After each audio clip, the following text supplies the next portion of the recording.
It has not been a priority in the investor community. And, most investors would tell you that they don't invest in things that they don't understand. But I would argue that if you extend that sentence, it'd be things they don't understand and people they don't understand.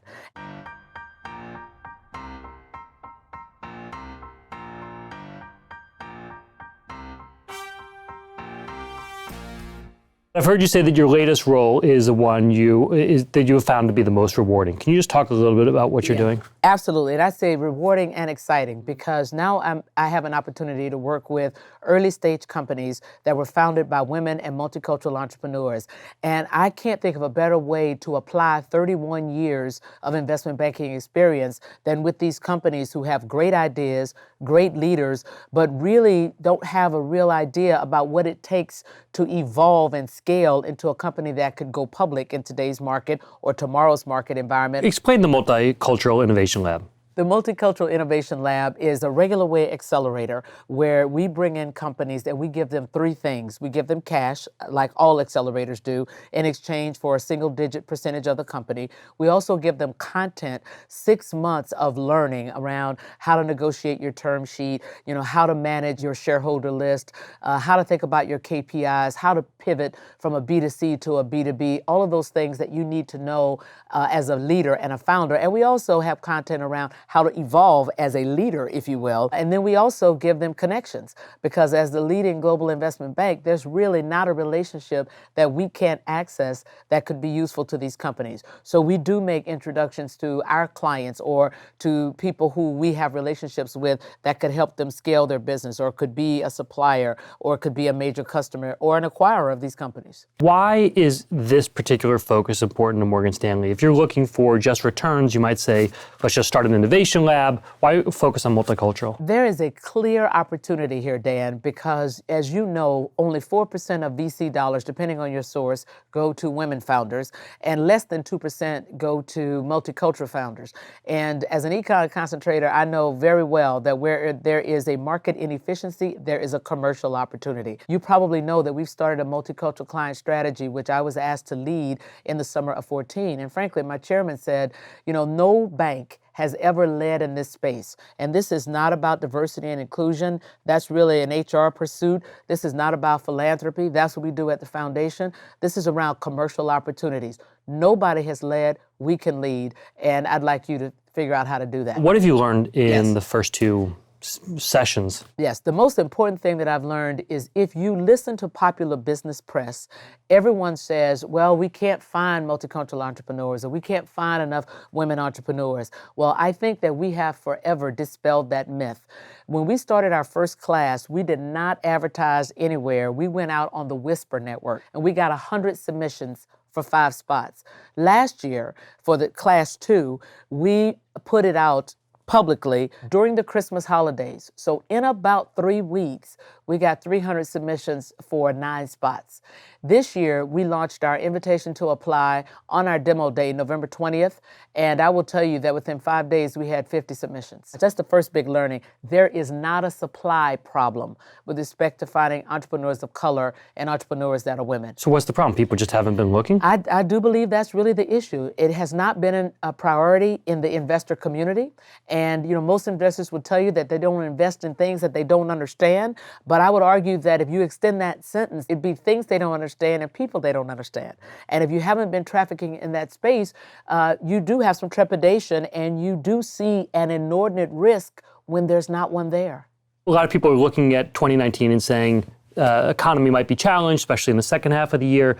So do you think about working with founders differently when the economy turns sour, or is it the same curriculum no matter what's going on around you? It'll pretty much be the same curriculum, but I think what we probably will do is to, sort of turn up the fire, if you will, around how do you create the illusion of scarcity? How do you create momentum when in fact people are sort of stepping away from risk? How do you make people feel like they must own this and they must do it now? So despite the fact that they pulled back on risk, this is a bet worth taking.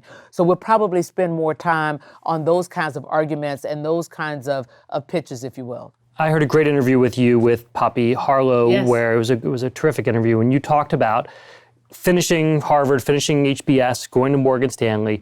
You had all the learning, you had all the knowledge, you had all the drive, But what you didn't realize was the importance of networks or of how to connect with people or how to build these relationships. Can you just talk a little bit about the impact that had on you or how you came to realize that? I realized that being smart and working hard wasn't enough. It still wasn't getting me at the top of the class, despite how smart I thought I was and despite how hard I was working, because you cannot outwork me, Dan. But I realized that, there was somebody who had to be behind closed doors arguing passionately on my behalf. But at the end of the day, while performance currency gets your name on the list that's being discussed behind closed doors, when your name is called, if no one else in that room can speak on your behalf, they just go to the next name. And it has nothing to do with your ability to do the job or nothing to do with whether or not you deserve top bucket or middle bucket. But because no one in that room speaks on your behalf, by default, either you don't get chosen for that specific opportunity or you end up in the middle bucket. And that was the aha for me. And that's when I realized that there was a missing component in my success equation, and it was a relationship of a sponsor, as I started calling it way back in 1990. And how did you find a sponsor? I started realizing that the sponsor, number one, had to be within your organization, unlike a mentor. Your mentor can be outside of your organization, but they just need to understand your context. But that person needed to be in the organization, and they needed to have a seat at the decision-making table, and they needed to have some juice. So once I figured that out, then it was, okay, who can I identify? And I started thinking about who has access to my work. It doesn't necessarily have to be your boss. It's great if it is, but it just needs to be somebody that will have credibility behind closed doors when they're talking about you. So any exposure to your work gives them that credibility. Sometimes you run into people who feel that once they discover this path, they'll be accused of being nakedly ambitious, of being, overly career focused. Did that ever slow you down? That's right. And let me tell you what I tell people who worry about that, because when I say that, people say, oh, but what about if people think I'm brown-nosing? And you must realize that there's not one role in any industry where you can succeed without a relationship. So that is just table stakes, part of anybody's success equation. So don't think about it with respect to brown-nosing, because remember, a relationship goes two ways. So while that person may be spending their currency on you at that moment, it is your job to also spend your currency either with that person or on somebody else. Because remember, the people who are in power today won't always be the people who are in power. And you might rise to a position of power, and that person may choose to still be on the playing field. And now you have currency to help them. Well, so talk about that. At some point, you went from being the person wondering what was going on in the closed door room to being in that room, having that seat at the table, making those decisions. Were there things that you explicitly did to be able to lend help to people who didn't know this was the path, or to get people's voices in the room who wouldn't have necessarily been in the room? So when there's a gross generalization that's been thrown out in the room, for example, oh, Dan's a good guy, but I'm not sure that he has the quantitative muscle. I'm not sure he has the skills. Here's where I enter. So what have we done to test them? And if there's silence in the room, that there's no credible backup to that, that's somebody's impression, well, that's not really fair. That impression prevails. We need facts, especially when you're talking about somebody's bonus, somebody's promotion, or somebody's ascension to the next opportunity. So some of the most important things I've done is ask the question in the room. And if there's no answer, now that's exposed. And then I can say, well, if we failed to test Dan's quantitative skills, we can't tag Dan for that. So we got to give him a pass on this one, right, guys? Right? That's one of the most important things that you can do. Your voice is power. If you have been invited into that room, you cannot afford to leave your voice dormant when you have an opportunity to spend that voice and that currency on somebody's behalf. Well, I always love to ask questions about career advice. There must be people all the time that come to you and say, you have this phenomenal career. What can I do to get on the same path that you've been on? Is there any particular piece of advice you give them? Now, the first thing I say is, what do you want to do? So you don't want to necessarily walk my path. The most important thing that you can do is authentically figure out what you want to do. Then I tell them to, figure out what relationships that you'd like to build, and think about that now. And lastly, I tell them, have flexible knees. Because if you had told me that my life would look the way it looks now, 31 years into it, I would not have bought that.